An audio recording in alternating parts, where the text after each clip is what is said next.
everyone. Happy holidays and season's greetings to you all. Thank you so much for being here at USA Global TV and Radio. I'm Dr. Jacalyn KERBECK, the president, founder, and chief listening officer here at our network, where we celebrate elevated listening, encouraging everyone around the world to provide a safe space for people to share their thoughts and feelings. We encourage you to be a guest here on our platform, where we have 25 live broadcasts each week. Our show today is the Corner Bookstore, and we have a great topic. And unfortunately, our guest is not here quite yet. But what we do have is the star of our show, Diann Floyd Boehm, and she is joining us from the great state of Texas. She has so much to offer the world. Every day I'm finding out something else. She's a great cook.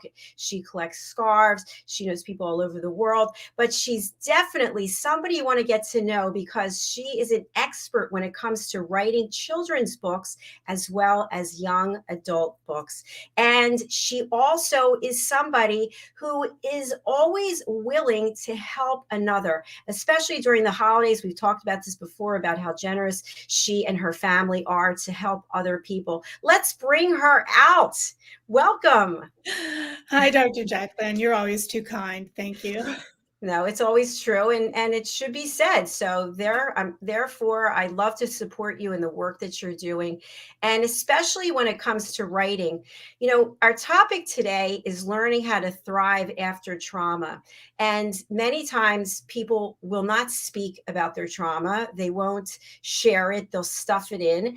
And later in our life, it comes out with some kind of health problem or mental health awareness. But people also, on the other side, will write about their journey. So I love the work that you're doing, Diann, because you take real life things that happen, and like A Time to Fly, for example, and you put it into a beautiful book that's for children and for adults. Tell us about that. Thank you so much for the compliment. Yes, A Time to Fly. I'm very excited about it. It's a book where, as you said, Dr. Jacalyn, it's something that we all experience. We're worried about, can I do that next job? Or little kids, am I going to be okay when we move? Or am I going to be okay, changing to a different grade? And these are things that you can feel very passionate about, and maybe you don't want to share it.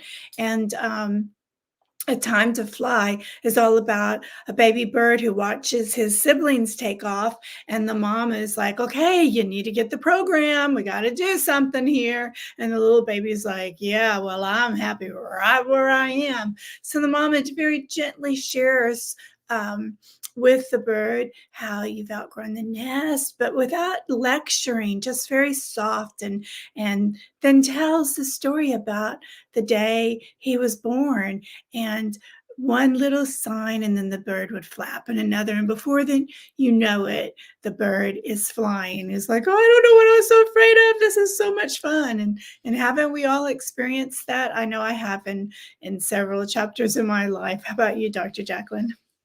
Yes, I absolutely have. And sometimes I have to say, for some things that happened when I was much younger, I really didn't talk about them. And sadly, it affected my health. It still affects it today with ulcerative colitis. So I encourage anybody out there, get the word out, share with people whatever it is you're going through. And if you're not getting somebody to listen, ask somebody else. There's somebody out there who does care, believe me. We have a comment from someone, Brian Miller Tabler. Hi, Brian. Nice to see you. Good afternoon to you as well, and happy holidays. So, Diann, you have written so many wonderful books, and I know you have more projects in the works. For people out there who would like to write a children's book, I found it to be a completely different journey than the other two books that I've written, because the audience is different because of its children, but it's also for everyone. So tell us why you picked this particular genre to focus on. Sure.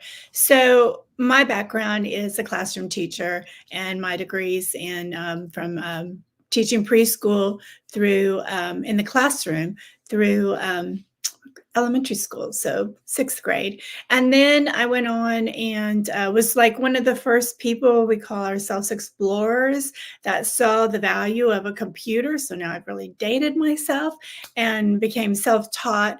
And so I was that weird person in the teachers meeting, like, does anyone know what a computer is? And I'm like, yeah, I do. And the next thing I knew, I was in the computer classroom. And that was a major change in my life to all of a sudden start teaching teachers as well as students how to use a computer. And trust me, that was a time to fly in my own life too. I was like, oh my gosh, am I going to be able to do this?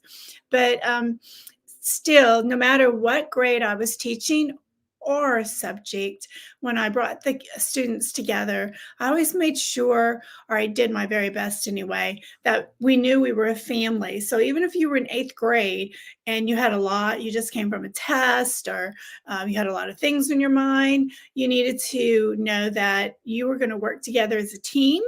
And you might be with somebody that you really had never been with before, but we're a family. And that's something that's always been important to me, was make sure that my students knew that when we were together, this is our family. And so I was a storyteller. I probably always started every class, no matter what grade, with a story to kind of bring us together, gel together, and then get started with the main task of the day. When I became older, I was working in the garden, and it came to me that I should put some of these stories to print. And of course, naturally, for me, writing a children's book just made total sense, and a lot easier to me. I'm in awe of people who can write chapter books. And yes, I've done a young historical fiction book, and I have another one coming out. But that was another whole giant journey, and so it made me really appreciate authors who write chapter books. It's just incredible, getting down to the nitty gritty of a children's book and understanding their vocabulary, and and putting things in simplistic ways was just a very natural thing for me. So I feel very lucky, because Dr. Jacalyn, it is not easy to write a children's book. People think, oh, it is, but it's not at all. And you do it so well. And you just mentioned you have more projects coming. So how far in advance do you plan, or do you just in the middle of the night, you go, wow, this is a great idea, let me work on this? It comes and goes. So again, I mentioned earlier, it was time to put my stories to print, and those were because I am an oral storyteller. And so I have all of these, I have many, many stories written, but as you just stated, something will come to me in the middle of the night, and I will wake up and either just write a note down so I'll remember it in the morning, or sometimes I like to say, a lot of people call them inspiration, their inspiration, which it is, but I like to say my angels are waking me up saying, this is a story, you need to write it. And if you don't get it up right now, I'm going to give it to someone else. And there's many times, Dr. Jacalyn, I've sat there and going, I just want to sleep, I'll remember it. And they're like, no, you won't. And so I remember on one story, the big idea, the little girl in the moon and the big idea. I got up and I wrote the whole story, and it took about 2 hours. Of course, you know, I had to edit it and everything else later, but the story was there, and that was pretty amazing. That doesn't always happen like that. Thanks for sharing that. And I'd love to have you weigh in on this. I've just found from writing the first children's book and the second one's finished, we're actually writing a song. It just feels so much more meaningful to me than the other two books that I wrote. I don't know why. Like the book's coming today, I'm like a little kid. I can hardly wait to get it. But I feel like if you have the opportunity to touch a young person's life, and again, obviously adults are reading the books as well, but as adults, we get into these behavior patterns and we get into these lifestyle modes. But as somebody who's so young and curious and open, it just is exciting to me to feel like maybe there's a tiny way I can bring some joy to their life. Absolutely. And what you just stated about waiting to get it, I think that's with every book. It's like giving birth. You've put your heart and soul into it, and then when you're holding it for the first time, you're like, oh my gosh, it's real. And so, and congratulations to you. For our listeners, I want you to know Dr. Jacalyn has done it again. She's #1 on Amazon. So everybody, yay! Hey, thank you, Diann. Thank you.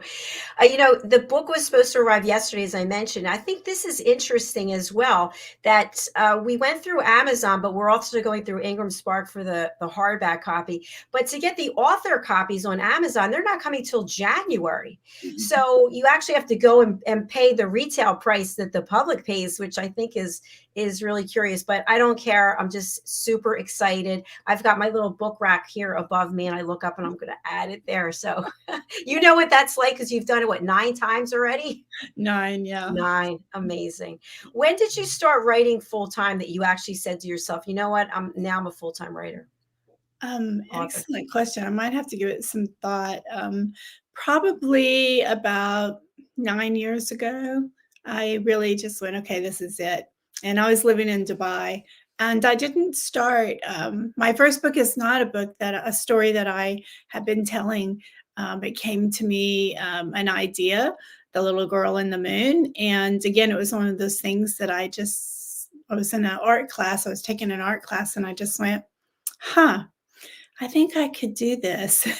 And that changed everything. I mentally just went, I can do this, and that was it. I love that can do attitude. That's amazing. Diann, I'm going to spotlight you for a few minutes to talk about what it's like to market a book. Marketing of the book is so important. That's what people, they don't realize, like, you can write something, but there's so much out there for people to read or to look at or to get distracted with. What does that whole marketing process look like, and what's the value of working with a publicist? Oh my gosh. Marketing, I always say, what a beast. It is an incredible beast. I had no idea, especially today, because all the social media, which is a great thing, but also a very time consuming thing. The best thing I've ever done, which I wish I would have known about, and I told you before, is that I didn't realize authors could have publicists. I always just think it's movie stars. But boy, was I wrong. So I have to get some water just a second. I'm so sorry. So anyway, Mickey Mickelson is my publisher, and I'm always learning from him. He's just this incredible human being. He's kind-hearted and really cares about the people he works for. And so that has been a game changer for me. As far as the other marketing, I've had to really learn how to do Instagram, for instance. I had to really study, and it took a while to learn where is the major #1 people that are going to purchase my books. And so I had to learn all the right code words to make sure the taglines are correct and all of that. But Instagram has been phenomenal. And of course, I love LinkedIn. LinkedIn, you're with professionals, and they purchase books too.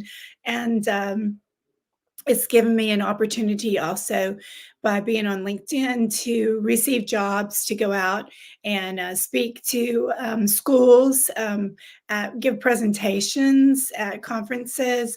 Of course, it stopped for a while because of COVID, but it's starting back up. So that's exciting. And, it led me to you. So that's incredible because, Dr. Jacalyn, what you've done with live streaming show, I mean, you are an explorer like I was with technology. You have grabbed the bull by the horn, and you're just going for it. And I feel so blessed that I get to be a co-host with you on several shows, and I'm always learning from you. And I am going to go ahead and state, even though it wasn't part of your question. But again, I need you to tell people the name of your book, because listening is a skill for all of us. And we might think we're a good listener. I always thought I was, till I started taking your classes. And I discovered there was so much more for me to learn. And I really appreciate that, because I feel like I'm a better friend, a better wife, and a better mother. So thank you. Well, thank you, Diann. I really appreciate that. I do have a graphic here of the books. Let me see if I can find it. Here they are. These are the two books for children. They fall under the name The Amazing Adventures of Lady Ella, the Listening Mentor. So it's a series of 7 books. And the first one is available right now in paperback and ebook, and we're working on the hardback. We're just waiting for the cover. The second one is available in pre-order, and this is the cover that is not totally final yet, but you've got to start your marketing early. So this book is available January 14th. It will also be available paperback and hardback, and you can pre-order it right now. So all of it falls under the umbrella of teaching people how to listen at an elevated level. So this is the course where people can take this. And Diann, as you know, this course was much more expensive. And I decided at some point that I actually have people now around the world saying that they can't afford the $39. Can I let them take it for free? So I've dropped it to $39. It's a 2-hour course. You take it when you want. And as a result of taking it, not only do you learn how to listen at an elevated level, you get to join our team of elevated listeners. And then you get to be on our TV show, The Listening Post, which I hope you'll sign up for, Diann. It's a TV show just for elevated listeners. And basically, we're just going to be chatting. It's almost like one of those nighttime, those evening talk shows where you just sit and have a chat about whatever it is. But you'll be listening to me and I'll be listening to you. And that's what we're really encouraging people all over the world to do, to listen to one another instead of interrupting, talking over. And the one I hate the most is providing the solution. If nobody asked you for a solution, why are you giving it? How could you possibly know what's good for somebody else, right? Yeah, we can't hear you, but I put it on mute. So anyway, what a deal. And 39 for 2 hours, incredible. And what you're learning from it. And yes, the fact that you're doing it and it's people from all over the world, that's a blessing, because just think, you're starting ripples around the world where people are being great listeners, and because of that, a lot more kindness can happen. Now, if I could just get you in front of the leaders of the country. I agree. The politicians, a lot more listening could be a very effective way of getting their message across. But that's another show that we don't do those kinds of shows. So we're all about good news here. So Absolutely. Diann, I'm sorry that our guest wasn't here. We hope that Amanda Blackwood will come back and join us again to share her stories. But as we close out and we think about A Time to Fly and A Song of Peace and Charlie and Tire Swing, I really want to play a couple of these wonderful sponsorships that you have graciously created with Mr. Alcini. I know there's a third one that's on its way. We look forward to it. We're anxiously waiting for it. But let's take a look at these 2 clips and then we'll have a quick chat before we sign off. All right? Sure. Thank you. Kapayapaan, kapayapaan, kapayapaan. Diann Floyd Boehm's A Song of Peace tells the story of a young lad named Tommy whose fervent wish for peace on earth touches the hearts of his friends and family, spreads to his community, and eventually unites the whole world around making his dream of peace a reality for everyone. Sit down with the children in your life and share Tommy's amazing story of love and hope. Sing your own song of peace and invite the children to join you. Tommy's tale is more than just a story. It's a movement, and everyone's warmly welcome to take part. Kapayapaan, kapayapaan, kapayapaan.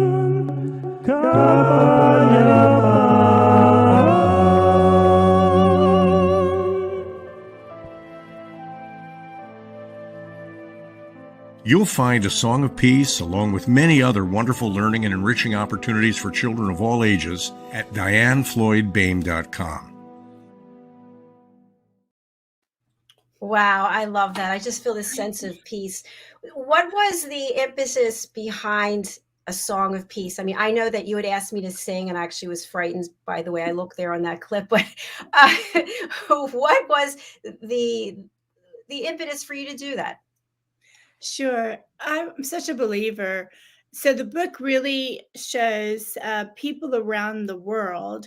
And, all of us that are of sound mind and body, we all want peace. We want, I like to say people want to make sure their children are fed, they have plenty of clean water, they have clothing, they have a place to sleep and stay warm on a cold night. And the way to have that is to is one way is peace. And if all of us could in the world could see how much we are alike, and instead of concentrating on the differences, that I'd like to think for a moment in time we could have peace. So I wanted people that I knew to just either say or sing the word peace, and so you saw little highlights, and of course you're in there as well. And then Ron, a good friend of mine that I've been on stage with in popular productions in Dubai, he opens up for us, and so he's the main singer.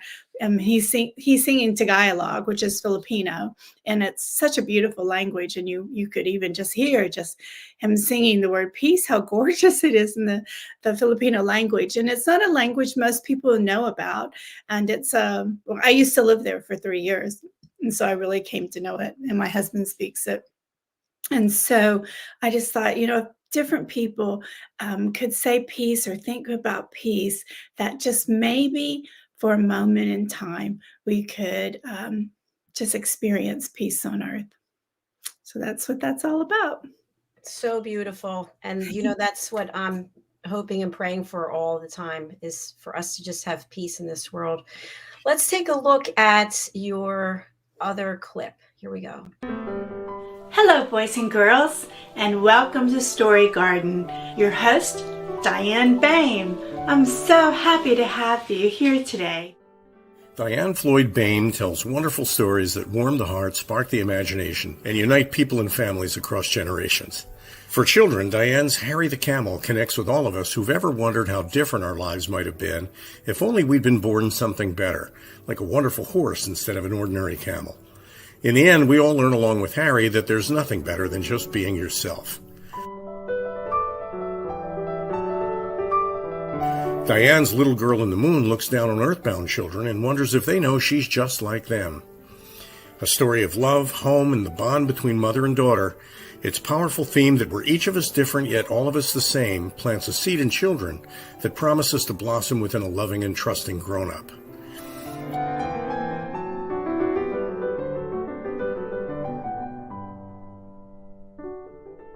Diann's new biography, Rise, recounts the experiences of her grandmother, Ruby, to reveal the hidden strength of the human spirit. Ruby's story inspires all of us to become the best versions of ourselves. You'll find all of Diann's delightful books and much more at DiannFloydBoehm.com. Visit DiannFloydBoehm.com. That's DiannFloydBoehm.com.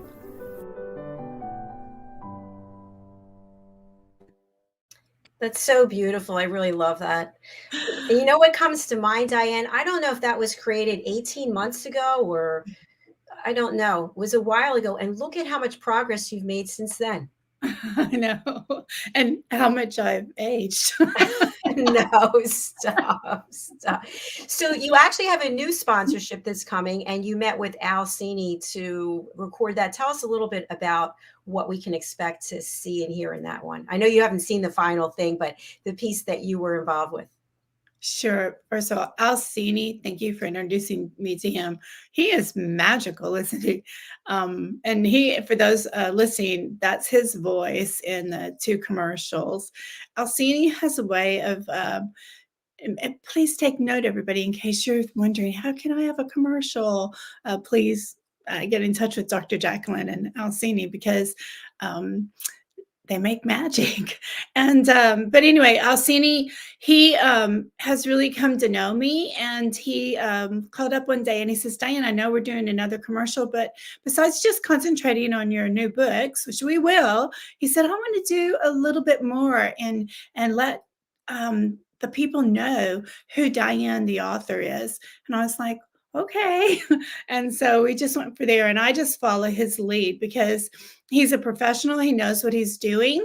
And I admire that, and I'm going to learn from him. And that's what it's all about.